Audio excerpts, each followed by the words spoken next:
Bom, isso aqui você já tratou no seu vídeo, eu vou ser um pouco mais rápido, né? Que é sobre a Academia Central de Artes Nacionais, né? Que é a Academia de Goshu, né? Aqui que surgiu a ideia do Koshu, né? Como você falou, né? Que foi idealizada, né? Por várias, na verdade por um grupo, mas ficou célebre, né? A figura do general Zhang Jiang, né? Que é, era um general, como eu já falei, né, do exército nacionalista e que tinha essa visão de que as artes marciais elas poderiam ser um elemento de formação da nação e do povo chinês nessa nova etapa, né, da sua modernização. E uma coisa que é interessante, né, na Academia Central de Artes Nacionais é que o Koshu, né, ou as artes marciais chinesas, e além de outras artes nacionais, que também não eram só marciais, né, outros esportes que eles entendiam como esportes nacionais, eles vão ser ensinados em conjunto com a ginástica europeia, ocidental, que eles chamavam de Ti, né? Que se a gente perceber, já está colocada lá no nome, né, da Associação Tinhu, né? A Associação Tinhu era a Associação Atlética Tinhu, e esse atlético era exatamente essa palavra Ti, né, que está relacionada à educação física no sentido mais ocidental. Então lá eles também jogavam basquete, jogavam tênis, praticavam corrida, atletismo, né? As artes vão chamar assim de ocidentais. Então você percebe que no Koshu há também uma apropriação dessas artes ocidentais, porém dentro daquela ideia de Tiyon, né, que é de você ter a inovação no campo dos usos, no campo da técnica, das tecnologias, mas a tentativa de preservação de um legado que mantém o povo chinês como tal, né, como si mesmo, né? Então isso é bastante importante, né? Aqui o principal objetivo, né, do Koshu era desenvolver uma educação física nacional, né? Esse é um ponto mais importante do que a dimensão, vamos chamar propriamente esportiva, embora ela tivesse presente também, né? Mas muito mais do que o alto rendimento, como você falou no seu vídeo, aqui a preocupação é com a educação física. Isso aqui, se a gente pegar os escritos do Jigoro Kano, né, do judô, a gente vai ver que também é semelhante, né? Uma das influências importantes, além da educação física ocidental, no movimento Koshu, é uma relação com o Japão que já vinha se modernizando desde o século XIX, né, a partir de um contato aí também com perspectivas ocidentais, né, de educação física e também de pensamento filosófico, né, e tudo mais, né? Então, aqui é muito importante essa ideia de educação física voltada à formação de um novo povo chinês, né, fugindo daquela ideia do homem doente da Ásia, né? Então, essa educação física era para tornar esse chinês forte, saudável e, assim, capaz de servir a nação, né?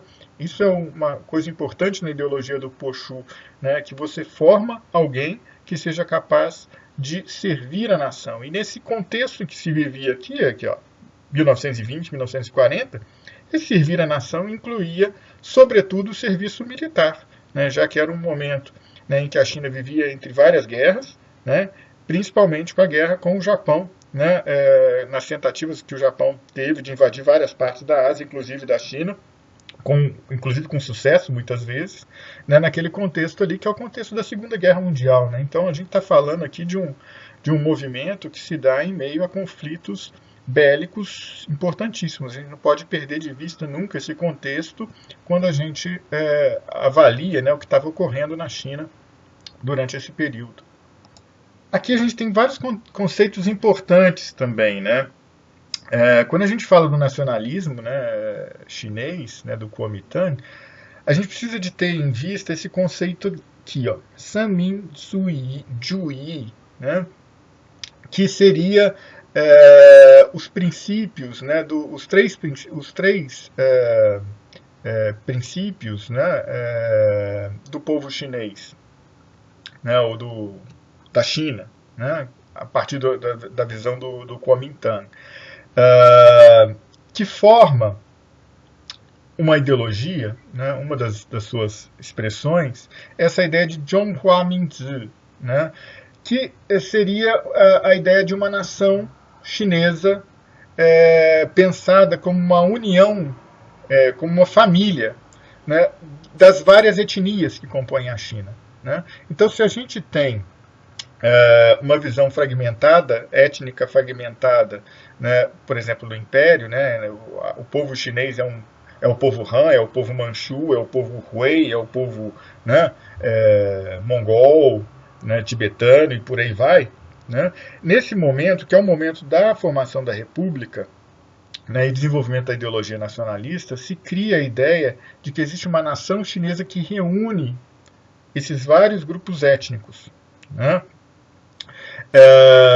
E isso forma, portanto, uma ideia de unidade. Né? Essa unidade da China é pensada como a reunião desses vários grupos étnicos.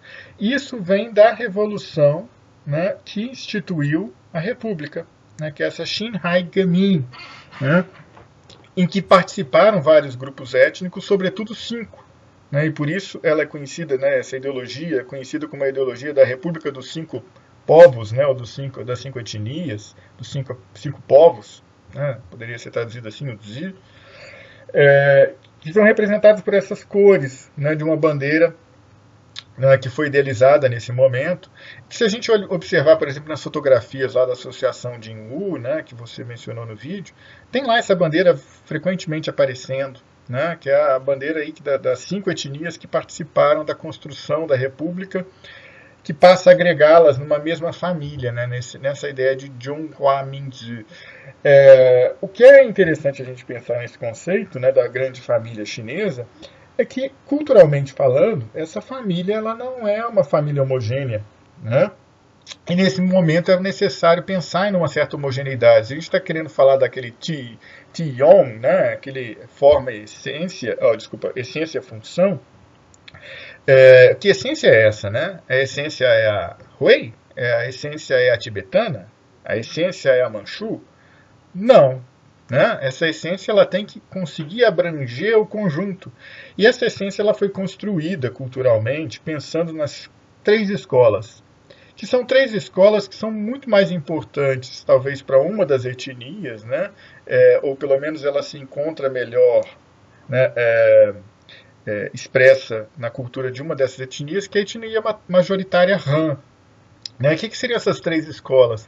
São as 3 escolas de pensamento. Né? Essa ideologia ela foi formulada, na verdade, lá no final da dinastia Ming, mas ela sofre alterações ao longo do tempo, e aqui ela ganha esse significado, né, de unificador, né, da cultura chinesa, que seriam o taoísmo, o confucionismo e o budismo. Né? Isso até hoje a gente ouve em academia de artes marciais, né? De que os princípios filosóficos e culturais da arte marcial chinesa são ligados a essas 3 escolas. Né?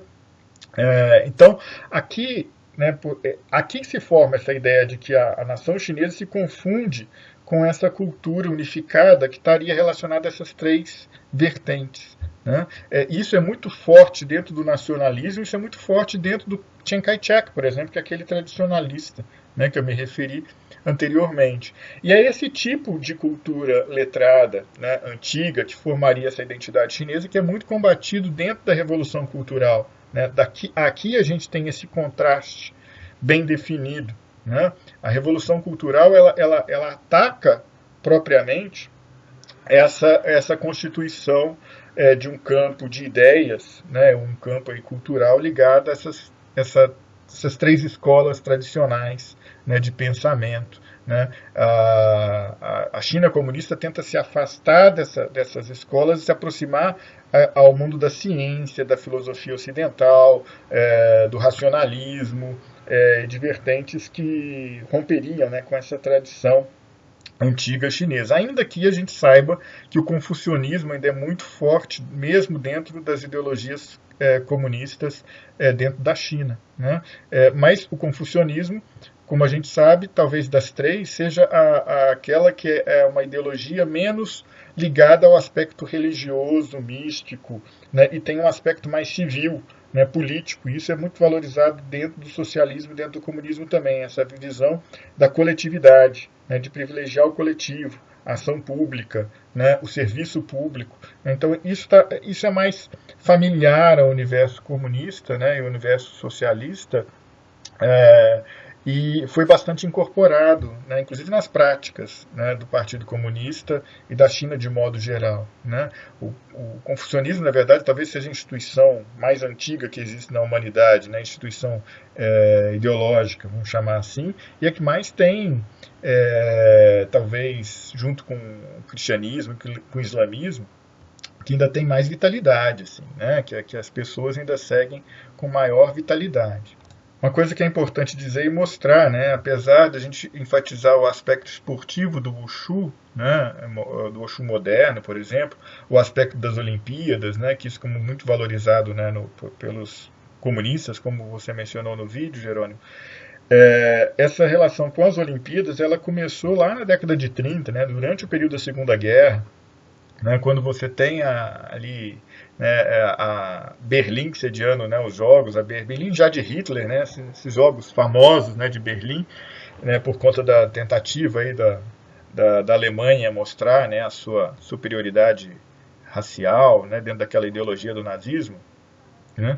Naquele contexto, a China, que já estava sob o regime nacionalista, ela manda uma comitiva de atletas da Academia Central, né, do Instituto Central de Koshu, para demonstrações nas Olimpíadas. Né? Então, a primeira aparição de arte marcial chinesa em Jogos Olímpicos, ela se deu em 1936, né, na Alemanha. Né? Isso é importante para mostrar que o aspecto esportivo também era valorizado por essa ideologia nacionalista, que, como a gente falou lá atrás, né, dentro daquela ideia de uma educação física nacional, estava presente a tentativa de mostrar para o mundo, inclusive, que o chinês era um povo forte, sadio, né, capaz de servir a sua nação. Né, e os Jogos Olímpicos também têm esse aspecto. Né, os atletas ali representam o país, defendem o país, né, mostram a força da sua nação. Né, e então isso está presente também dentro do Koshu, desde de muito tempo, né? Desde ali da década de 30, que é quando o Koshu nasce, de fato, né? Quando é fundado, né, praticamente, o Instituto Central de Koshu.